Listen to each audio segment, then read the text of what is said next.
I'm Carolbeth True, and I started by being Marvin's piano coach, and then I also worked with his son, young Marvin, and his daughter, Moria.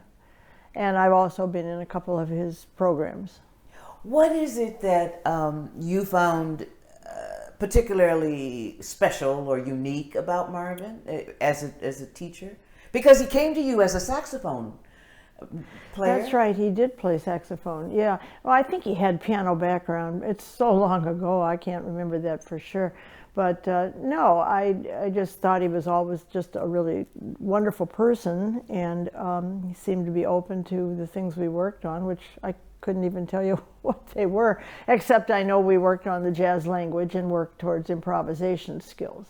Jazz language? Voicing and improvisation, right, as opposed to written out music, Bach, Beethoven, and Brahms. Yeah, yeah. How well did he do with improvisation? Oh, he did fine. I mean, as I recall, I think a lot of what he's been doing in recent years stemmed from that time, probably. I don't know that for sure, but I think so. I would bet that, just because he has so much original material. Right, and that all comes out of learning the whole chord vocabulary, because it's just like people of my generation have had to learn computer vocabulary. I mean, we didn't grow up with one in our pocket, And so all those terms in computer language are new, really, in the last, even my son, who is 40, he was about 10 or 11 when they started getting the Chromebooks or whatever in school. So this is a whole new world with with the terminology, and the same kind of vocabulary is prevalent in learning jazz. Because you've got to start by learning the chords, the intervals in the chords, because the chords are built on intervals, and then from there you just stretch them out and add extra notes and that sort of thing. So it's a whole vocabulary. I think something went out. Did it? No, they're all on. I saw a flash. But So did I. That little one, yeah. Oh, That's okay. It's okay. Okay. Well, that what you're saying goes hand in hand with what he has said about you, in that you were instrumental in the development of his style of playing. Of his style, and then on to his composition. Oh yeah, you're definitely going to have an effect on your students' style. I've always been one that did not want them to copy me exactly, don't do exactly what I do, try to take these ideas and these things I write down and I give you and I record, and do your own thing with them, because, who wants a clone? So that I've always taught that way. From your teaching, he was able to bring his feelings and emotions out in his music. Good. Do you teach them to do that? How does that happen? Or is it just... I think it generally it just happens with people who are sincerely involved with the music. If they are just doing it because somebody said, I think you should do this, and they really don't have any interest in it, it's not going to happen. But people who are wanting to learn, wanting to give something from their life to other people, and even if you don't do it professionally, you still want to think of it that way. You don't want to think of it as this is me and this is what I do. You want to think this is a gift that I have and I'm developing it to give it to others, even if it's only in programs in your house. And I wanted to get an idea of what that was like as his teacher. As his teacher, you actually performed with him as well. Later on, that was long after long after we worked together, because you've had my son on your gigs too a couple of times. So yeah, that was long after, and I only did a few things, but I remember being on one or two, right? Yes. And I think you called me a couple times. I think it was in those years I was still working with the Muni, and I couldn't get away because you usually did them in August.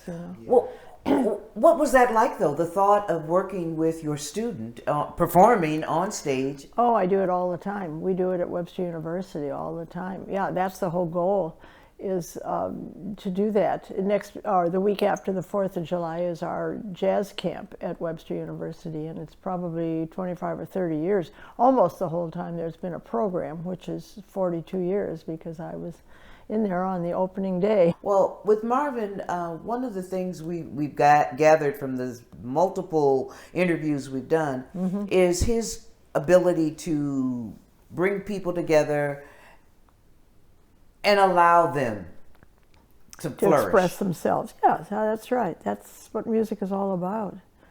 Anytime it's just a thing where somebody's the leader. I mean, there are certain situations, especially with the big names. I mean, the big timers, they generally you do it their way. You have to, but not always. There are. I mean, I know that Miles Davis was the books I've read on Miles. He allowed people to expand on their own thing, you know, and grow. And so it just depends on the artist, the musician. Mm-hmm. And but the best case scenario is when you can grow with a group and a leader, and if there is a leader. Some groups don't have a leader. My group is basically, we're a cooperative unit, and I never think of myself as the leader. So it's better if everybody can bring in the ideas. A lot more interesting. Tell me about Marvin. What do you think of him? Well, all I know about him is that he's a really swell guy, and I know he's been through some problems and ups and downs, but he seems to have found a really wonderful marriage, and he's had a wonderful daughter, and and he's, you know, apparently I think he's retired now from public school teaching, but apparently had a great career there, and now is able to, I guess, to pursue his own things. That's the wonderful thing. If you're full-time somewhere, you actually have a pension, right? And not if you're an adjunct. Yeah, absolutely. Yeah. Well, I think if there's anything else you will want to add about music and his skill level and ability to give back. Well, that I know for sure. I haven't heard him play now for a while, but I know that his skill level always increased and grew, and I guess he wouldn't be putting out these shows if it weren't so, because you know, people would probably say after once or twice, that's enough. I'm not going to bother with it again. So I don't, you know, I'm sure that they're continuing to develop and grow and have different, you know, ideas. Once you hit on a formula for a show like that, it pays to kind of stay with it. But you still can introduce different music and different musicians. You don't really want the same people. If you're doing a show, you don't necessarily want the same musicians on every show, I think, because that gives the audience, you know, just some new, fresh faces and sounds, and why not? Excellent. I hadn't thought about it like that, but I could see that. Singing along and playing along with recordings. That's what we call transcription. And so it's so important. You know, students that try to take lessons and don't listen to the jazz, I just wonder why they're doing it. Say that, why they take lessons? Why they take lessons but don't listen to the greats or go out and listen to people live. It makes no sense to me. Because it's more than 50% of the battle, listening to others and sucking it in and imbibing it from hearing others.